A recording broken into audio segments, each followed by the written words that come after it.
7খন ফাৰ্মৰ বুকিং মোৰ ওচৰত লগাই থৈছে, পে'মেণ্ট পাতি কৰি থৈছে। ইয়াৰ দাদাৰ পিছতে মই কৰিমগৈ, এতিয়া যামগৈ ডিব্ৰুগড় যামগৈ। ডিব্ৰুগড়ৰ পিছত মই তিনিচুকীয়া যাম, তিনিচুকীয়াৰ পিছত মোৰ বঙাইগাঁও যাম, বঙাইগাঁৱৰ পিছত আকৌ মই যোৰহাট বৰহোলাত 2খন কৰিব আছে। বৰহোলাত মানে 3খন কৰিব লাগিব, 2খনৰ মই আগে কৰি দিম আৰু 1খনৰ মাল মোৰ ওচৰত বুকিং কৰি থৈছে। মানে তাৰপিছত মই কৰিব লাগিব বাইহাটা চাৰিআলি। টোটেল মানে 7খন ফাৰ্মৰ মানে বুকিং লগাই থৈছে, ফ্লট ড্ৰিংকাৰ ছিষ্টেম আৰু নিপল ড্ৰিংকাৰ ছিষ্টেম। আৰু গোটেই অল আছাম আমাৰ ইকুইপমেণ্ট ছাপ্লাই দিয়া হয়, ফিটিং কৰা হয়। ফিটিংছ কেনেকুৱা পাইছে আপুনি? ফিটিং ধুনীয়া পাইছোঁ বাৰু, ফিনিচিং বহুত ভাল। ফিনিচিং ভাল পাইছে? কাম আপোনাৰ বিৰাট মানে সুন্দৰ কামটো ভাল পাইছে। আপোনালোকেও সুবিধা হ'লে মানে কৰি ল'ব। আমাৰ ফাৰ্মাৰসকলে বহুত মানে কষ্ট আৰাম হৈ যায়। পানীটো এতিয়া গৰম আহিছে, আপোনাৰ বহুত মানে কষ্ট হয় পানীটোৰ কাৰণত। পানীটো অট'মেটিক কৰিলে 0 ডেজ লিফ্টিং মানে বহুত মানে মেন পাৱাৰটো কমি যায়, বহুত আৰাম কষ্টটো বহুত। পোৱালিয়ে বহুত ফ্ৰেছ মানে পানী খাবলৈ পায়। পানীটো পটককৈ চেঞ্জ কৰিব পাৰে অট'মেটিক হ'লে, সেইটো কাৰণে সুবিধা হয়। মানে বডি গ্ৰ'থটো বহুত ভাল আহে অট'মেটিক ছিষ্টেমত। গ্ৰ'থটো ভাল আহে। নমস্কাৰ বন্ধুসকল, য়ংষ্টাৰ পল্ট্ৰি লাভ সকলোকে স্বাগতম। ফ্লট ড্ৰিংকাৰ ছেট ছাপ্লাই দিছিলোঁ তিতাবৰ কুকুৰাচৰাত, ইনষ্টলেশ্যন কমপ্লিট কৰিলোঁ। আৰু যিজন ফাৰ্মখনৰ অনাৰ তেখেতকো আপোনালোকৰ আগত চিনাকি কৰি দিম। আৰু বহুতকেইটা প্ৰডাক্ট লৈছে ক'ব গ'লে মোৰ পৰা, আপোনালোকক মই জনাই দিছোঁ। এখন য়েল্ল' কালাৰ চিলপলিন লৈছে, ফ্লট ড্ৰিংকাৰ ছেট লৈছে, তাৰপিছত গেছ বৰ্ডাৰ এখন লৈছে। গেছ বৰ্ডাৰখন মই আপোনালোকক দেখাই দিছোঁ, এইফালে থৈ দিয়া আছে গেছ বৰ্ডাৰখন। ছিংগুল ছেটৰ গেছ বৰ্ডাৰ লৈছে, 1006 মানত ছিংগুল ছেটৰ গেছ বৰ্ডাৰ চলি যায়। ছিংগুল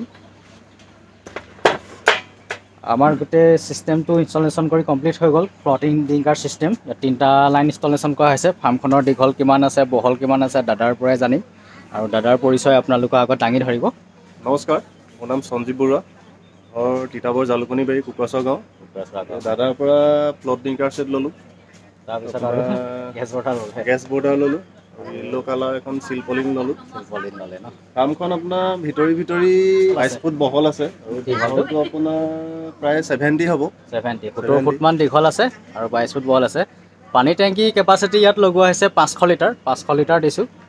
গৰমকালি হ'লে 1006 ল'ব ন? 1006। গৰমকালি হ'লে 1000 ল'ব আৰু ঠাণ্ডাকালি হ'লে ইয়াত আপোনাৰ 1150 ৰাখিব পাৰিব পোৱালি। আৰু পোৱালি কেতিয়াকৈ ল'ম বুলি ভাবিছে? পোৱালি মই অহা 1 তাৰিখে ল'ম। ল'ব। কি কোম্পানীৰ আণ্ডাৰত এতিয়া কণ্ট্ৰেক্ট ফাৰ্মিং কৰিব? এতিয়া মই বাৰেমতিত কৰিম। আৰু এটা কথা আপোনালোকক কৈ দিছোঁ, পোৱালি যদি আপোনালোকে বৰ্ডিং অৱস্থাতে যে বডি ৱেইটটো বেছিকৈ আনিব বিচাৰে, তেতিয়া আপোনালোকে কি কৰিব, হিটটো ভালকৈ টেম্পাৰেচাৰটো মেনেজমেণ্ট কৰিব। টেম্পাৰেচাৰটো মেনেজমেণ্ট ভালকৈ কৰিলে দানা পানীটো ভালদৰে ইনটেক কৰে, নহয় জানো? আৰু পোৱালি মৰ্টেলিটিটো নহয়, আপোনালোকে যদি ভালদৰে হিট দিব নোৱাৰে তেতিয়া পোৱালি মৰ্টেলিটি হৈ যাব। য়কটো নগ'লে পোৱালি মৰ্টেলিটি হ'ব। আৰু আপোনালোকে পোৱালিটো অলপ ডিষ্টাৰ্ব কৰি থাকিব। ডিষ্টাৰ্ব কৰিলে দানা পানী খাব, তেতিয়া বডি ৱেইটটো আহিব। আৰু আপোনালোকে কুহুমীয়া কোম্পানীটো ইউজ কৰিব। ঠাণ্ডা পানী দিলে ঠাণ্ডাকালি পোৱালিয়ে পানী ইনটেক নকৰিব, তাৰপিছত বডি ৱেইটটো নাহে। মেইন হ'ল দানা যদি 1 কেজি খায়, পানী আপোনাৰ ক'ব গ'লে 2 লিটাৰ ওপৰত পানী খাব লাগিব, তেতিয়াহে বডি ৱেইটটো পোৱা যাব। দানাতকৈ পানীটো দুগুণ খাব লাগিব, তেতিয়াহে বডি ৱেইটটো পোৱা যাব। যদি পানীটো কম খাওঁ তেতিয়া বডি ৱেইটটো নাহে। আৰু পোৱালিটো ডিষ্টাৰ্ব কৰি থাকিব লাগে, তেতিয়া দানা পানীটো পূৰা ইনটেক কৰিব ভালদৰে, তেতিয়া বডি ৱেইটটো ফাষ্ট পোৱা যায়। বহুতৰ আপোনাৰ কি হয় 30 ডেজ প্লাছ হৈ যোৱাৰ পিছতো বডি ৱেইটটো নাহে। কি হয় এইটো আপোনালোকক কৈ দিছোঁ। ফিডিংটো যদি আপোনালোকে ভালকৈ কৰাব নোৱাৰিব, যদি আপোনালোকৰ লুজ ডপিং হয়, তেতিয়াও বডি ৱেইটটো লছ কৰি দিয়ে। CRD প্ৰব্লেম আহিলেও বডি ৱেইটটো লছ কৰি দিয়ে, ইকলা আহিলেও মানে বডি ৱেইটটো লছ কৰি দিয়ে। মুৰ্গীটো যদি সুস্থভাৱে ৰাখিব পাৰে, মানে মুৰ্গীটো যদি সুস্থ হৈ থাকে, তেতিয়া বডি ৱেইটত কোনো ডিফেক্ট নাহে। যদি সুস্থ হৈ নাথাকিব মুৰ্গীটো, কিবা যদি ডিজিজ আহি যায়, তেতিয়া বডি ৱেইটটো লছ কৰি দিয়ে। আৰু এণ্টিবায়'টিক আপোনালোকেতো চলাবই লাগিব। CRD আহি গ'লে আপোনাৰ CRD যেতিয়া ডিজিজটো আহি যাব, এণ্টিবায়'টিক নচলালে ভাল কৰিব নোৱাৰিব। বা ইকলা আহি গ'লেও আপোনালোকে এণ্টিবায়'টিক ইউজ কৰিব লাগিব, তেতিয়াহে আপোনালোকে বাৰ্ডটো ৰিকভাৰ কৰিব পাৰিব। আৰু এতিয়া ক'ব গ'লে গধূলি টাইম হৈ গ'লগৈ, ব্লগটো আপোনালোকে ইমান ক্লিয়াৰলি নাপাব, এন্ধাৰ হৈ আহিছে, নহয় জানো? বেলি পৰিলে। 2 দিন লাগিলে দাদা ভাগৰ ফাৰ্মখন ইনষ্টলেশ্যন কৰোঁতে। এতিয়া মই ক'ব গ'লে 7খন ফাৰ্মৰ বুকিং মোৰ ওচৰত লগাই থৈছে, পে'মেণ্ট পাতি কৰি থৈছে।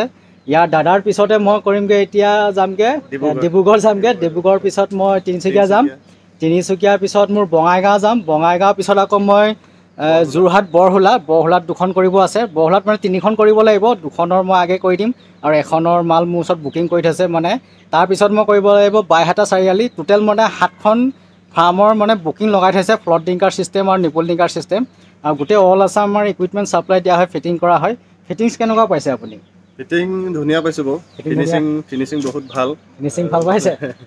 কাম আপোনাৰ বিৰাট মানে সুন্দৰ কামটো ভাল পাইছে? কাম সুন্দৰ পাইছে। আপোনালোকেও সুবিধা হ'লে মানে কৰি ল'ব, আমাৰ ফাৰ্মাৰসকলে। বহুত মানে কষ্ট আৰাম হৈ যায় আৰাম হৈ যায় পানীটো এতিয়া গৰম আহিছে আপোনাৰ বহুত মানে কষ্ট হয় পানীটোৰ কাৰণত পানীটো অট'মেটিক কৰিলে 0 ডেজ টু লিফটিং মানে বহুত মানে মেন পাৱাৰটো কমি যায় বহুত আৰাম বস্তুটো বহুত পোৱালিয়ে বহুত ফ্ৰেছ মানে পানী খাবলৈ পায় পানীটো পটককৈ চেঞ্জ কৰিবলৈ চেঞ্জ কৰিব পাৰে অট'মেটিক হ'লে এইটো কাৰণে সুবিধা হয় মানে বডি গ্ৰোথটো বহুত ভাল আহে অট'মেটিক চিষ্টেমত গ্ৰোথটো ভাল অহাৰ লগে লগে আমাৰ ধৰক আপোনাৰ ৰিজাল্টটো ভাল আহিব ভাল মানে পানী দিয়া কামটো যদি নাথাকে পানীটো অট'মেটিক হয় 0 ডেজ টু লিফটিং তেতিয়া মানে বাকীবিলাক কামত বেছিকৈ সময় দিব পাৰিব লিটাৰটো বেছিকৈ ভাল কৰি ৰাখিব পাৰিব ফিডাৰবিলাক বা দানা দিয়াটো মানে ফিডাৰ চিডাৰবিলাক চাফ চিকুণ পৰিপাতি ৰাখিব পাৰিব মানে ফাৰ্মাৰজনে সময় পায় মানে যদি আপোনাৰ পানীটো যদি দিয়াৰ ক্ষেত্ৰতে বেছি টাইম আটাইতকৈ লাগে পানী দিয়াৰ ক্ষেত্ৰতে হয় নাই বাৰু আৰু পানী মিনাৰেল ড্ৰিংকাৰত ইউজ কৰিব হ'লে খুব পানী পেলায় বা অট' ড্ৰিংকাৰ হ'লেও পানী পেলায় স্মেল আহে বাৰটো পিছত প্ৰব্লেম হৈ যায় SIT CIT এইবোৰ প্ৰব্লেম আহি যায় আৰু SIT হ'লে আপোনালোকে কি কৰিব আপোনালোকক কৈ দিছোঁ লিমচি টেবলেটটো আপোনালোকে ইউজ কৰিব পাৰে SIT হৈ গ'লে পেটৰ ভিতৰত যেতিয়া পানী জমা হয় লিমচি টেবলেটটো আপোনালোকে 1000 বাৰডক 30টা টেবলেট ইউজ কৰিব তেতিয়া এই প্ৰব্লেমটো ছল্ভ হৈ যায় প্ৰায় আপোনালোকে 3 দিন 4 দিন 5 দিনলৈকে খুৱাই দিব লিমচি টেবলেটটো দিনৰ পক্ষত দিব ভিটামিন C হয় তাৰ বাদে আপোনালোকে আৰু গেছটো বেছিকৈ যদি পোৱালিটো হৈ গৈছে বা পোৱালি অৱস্থাত তেতিয়া আপোনালোকে দুপৰটেঙা পাতটো পিচি পেলাই আপোনালোকে খুৱাব পাৰে তেতিয়া গেছটো অলপ কাটি দিয়ে আৰু কিডনি প্ৰব্লেমতো মানে কাম কৰে সেইকাৰণে দুপৰটেঙা পাতটো খুৱাব লাগে আৰু ভিডিঅ'টো বিশেষকৈ বেছি দীঘলীয়া নকৰোঁ দীঘলীয়া হৈ গৈ আছে ইমানতে সমাপ্ত কৰিছোঁ দাদা ঘৰৰ পৰা এতিয়া যামগৈ আপোনাৰ জালুকনী হয় কুকুৰা চৰা নহয় জালুকনী বাৰী তিতাবৰ কুকুৰাচৰা গাঁও দাদাৰ ভাগৰ ছেটটো ছাপ্লাই দি পেলাই আমাৰ ইনষ্টলেশ্যন কমপ্লিট কৰিলোঁ 2 দিন লাগিলে এতিয়া ভিডিঅ'টো ইমানতে সমাপ্ত কৰিছোঁ thank you bye bye thank you for ৱাচিং